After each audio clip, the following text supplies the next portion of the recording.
Yep. Ever driven past like one of those big fancy old estates and kind of wondered about, the lives that were lived inside, like what went on behind those walls, secrets maybe whispered in the shadows of those like sprawling gardens. Well, today we're going deep into a place that's seen more than its share of both opulence and darkness. The Carolands Estate Ah, the Carolands is in so pretty. Hillsborough, California. It's a place that, yeah, it seems ripped from like the pages of a Fitzgerald novel. Yeah. 98 rooms, a design inspired by, Louis XIV, and a history that could fill volumes, seriously. We'll be kind of unpacking two intertwined stories today. One of just unimaginable tragedy, the other a real-life spy thriller. It might make you rethink those behind closed doors fantasies. Yeah, right. Because this isn't just about like lavish parties and, gilded chandeliers and all that. We're talking about a real life crime scene, the site of a brutal attack on two teenage girls, Janine Grinnell and Lori McKenna. This was back in 1985. And then there's Brian Regan, a seemingly ordinary guy who's like attempted to sell U.S. secrets to foreign governments. And believe me, his story is anything but ordinary. Yeah, what's fascinating is how these like seemingly unrelated events connect back to the Carolands. It reveals this web of wealth, betrayal, and resilience that's just hard to fathom. Okay, so let's start with the estate itself. Yeah. Built in 1914 by Harriet Pullman, an heiress to the Pullman train car fortune. This place was meant to be, I guess, like a showcase of American grandeur. A showcase, yeah. Imagine like importing entire rooms from France. Yeah. It had 6 times the square footage of the entire town of Hillsborough at the time. It's almost impossible to grasp like the sheer scale of her vision for this estate. And yet, despite all that wealth and extravagance, the Carolands eventually fell into disrepair. It was passed, from owner to owner. Even the Duke and Duchess of Windsor considered a purchase at one point. But by the 1980s, it was practically abandoned, like a fading relic of a bygone era, just with a few security guards to watch over its, crumbling grandeur. And that's where our first story takes kind of a dark turn. Janine Grinnell and Lori McKenna, 2 high school students, were drawn to the estate by rumors of secret tours offered by one of the guards, Right. a man named David Allenley. It's a classic case, I think, of the forbidden fruit being all the more tempting. These girls were likely, I'm sure they were captivated by the mystery of the place, the allure of seeing what lay behind those locked gates. Right. Behind those walls. But what they didn't know was that Allenley was a predator. He was using those tours to lure young women into vulnerable situations. He actually bragged about it to a journalism student saying, and I quote, "You wouldn't believe the things girls offer me in exchange for a tour. Wow. Food, money, sex, anything to get inside." That statement alone, that reveals a chilling level of entitlement and a complete disregard for the safety and well-being of these girls. Yeah, and tragically, Janine and Lori became his victims. He lured them into the basement vault, claiming the police were coming, and then held them hostage, demanding they take off their clothes. It's important to note here that even in this terrifying situation, the girls showed incredible bravery. They refused his demands, and when he threatened them with a knife, they fought back. Wow. Despite being handcuffed and outnumbered. But their resistance only fueled his rage. He stabbed them both repeatedly, dozens of times, and even beat Lori with a claw hammer. It's just difficult to even imagine the terror they must have endured. This act of violence just, it speaks to a broader issue, I think, the vulnerability of women, particularly young women, and the urgent need to recognize and address predatory behavior. It's a reminder that these dangers can lurk, even in seemingly, safe, idyllic settings. Right. And it's a reminder that evil doesn't always wear a mask. After the attack, Allenley just went about his day as if nothing had happened. He drove home, had dinner with his family, even played a game of Monopoly. Oh, wow. The juxtaposition of those ordinary activities with the horrific crime he had just committed, it's truly chilling. It points to a complete lack of remorse, a dangerous disconnect from reality. Later that night, Allenley drove Janine and Lori, still alive but, severely injured, to a remote ravine and threw them down a steep embankment. It's almost as if he was trying to erase the evidence, of his crime. But he totally underestimated the strength of the human spirit. Yeah, it's what's remarkable is that Lori, despite her injuries, managed to crawl back up that ravine using, only her elbows because her hands were so badly cut. It's a testament to her incredible will to survive. It kind of reminds me of, the Mary Vincent case, where another young woman endured this horrific attack and, found the strength to escape. It's a story that both like horrifies and inspires. And sadly, it's a story that repeats itself far too often. Hmm. Janine, unfortunately, didn't survive. She died on the operating table, leaving behind, a devastated family and a community grappling with the senselessness of her death. Yeah. It forces us to confront, like, a really difficult question. How do we, I guess, process these stories, these breaches of trust and security? What can we learn from them, and how can we, like, work towards a world where these tragedies become less frequent? It's a heavy question, and there are no easy answers. Hmm. But maybe by sharing these stories, Hmm. by acknowledging the pain and the resilience, we can start to chip away at the silence that often surrounds, violence against women. Absolutely, yeah. Silence only benefits the perpetrators. By speaking out, by supporting survivors, by demanding accountability, we can create a culture where these acts are not tolerated, where victims feel empowered to come forward, and where, justice is served. Now, you might be wondering where our second story fits into all of this. On the surface, it seems completely unrelated. The story of Brian Regan, a real-life spy who tried to sell U.S. secrets to foreign governments. Right. But what's intriguing is that while Brian Regan's story, unfolds on a different stage, it shares a common thread with the Carolands.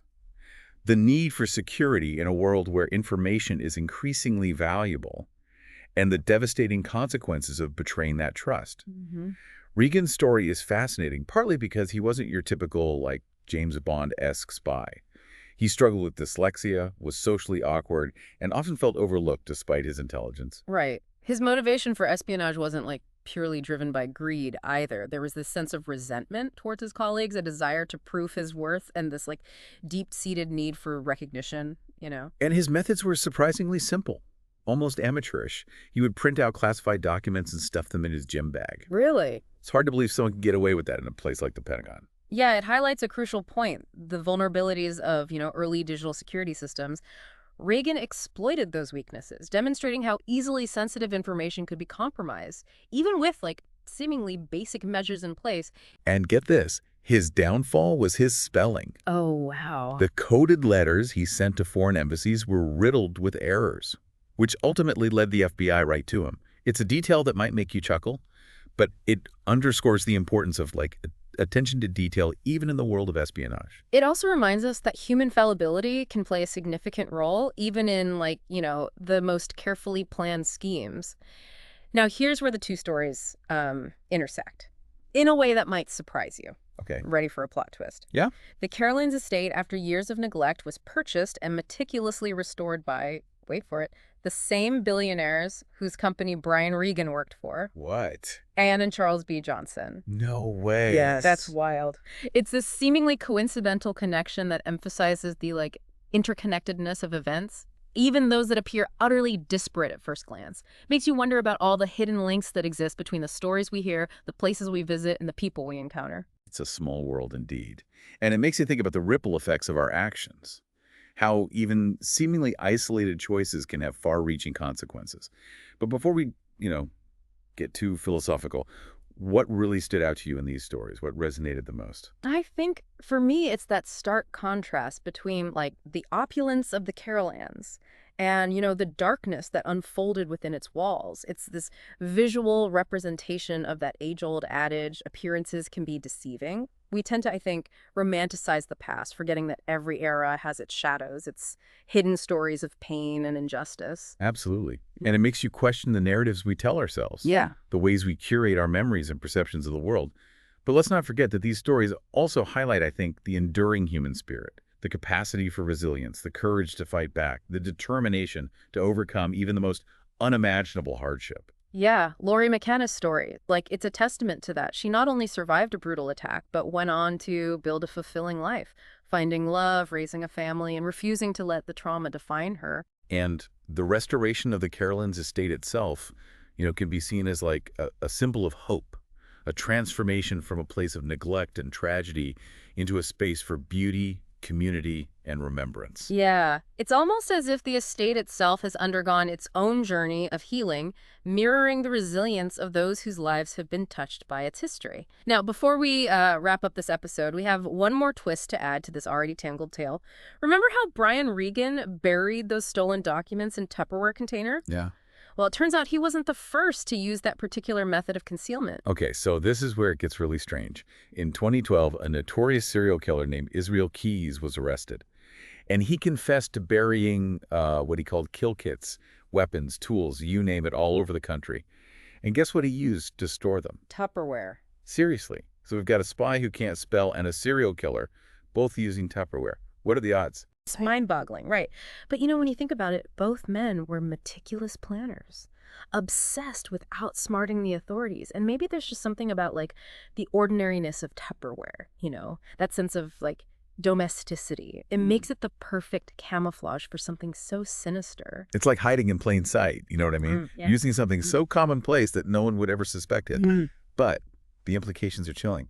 It really makes you wonder, like, what other secrets are lurking right under our noses, disguised as, everyday objects? Yeah. Hmm. It's a reminder that the world is full of mysteries, and sometimes the most ordinary things can hold the darkest secrets.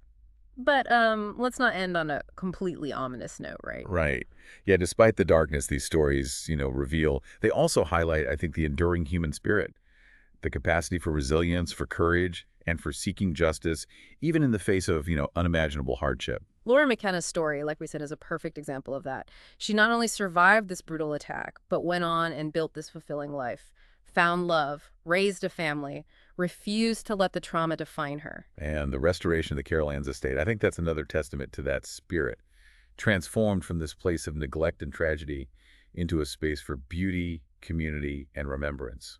Yeah, it's almost as if the estate itself has undergone its own journey of healing, mirroring the resilience of those whose lives have been touched by its history. So as we conclude this deep dive into the Carolands Estate and the intertwined stories it holds, I'm left with this mix of emotions, sadness for the lives lost, admiration for the survivors, and this renewed appreciation, I think, for just the complexities of human nature. What's crucial is that we don't shy away from these difficult stories. By engaging with them, exploring the nuances, the connections, the unanswered questions, we gain this deeper understanding of ourselves and the world around us. Yeah, and maybe, just maybe, by shining a light on the darkness, we can find ways to prevent such tragedies from happening again. If you've enjoyed this exploration of history, mystery, and the human condition, be sure to subscribe to the Deep Dives for more fascinating explorations. We guarantee you'll always walk away with something to think about. Until next time, keep exploring, keep questioning, and keep diving deep into the mysteries that surround us.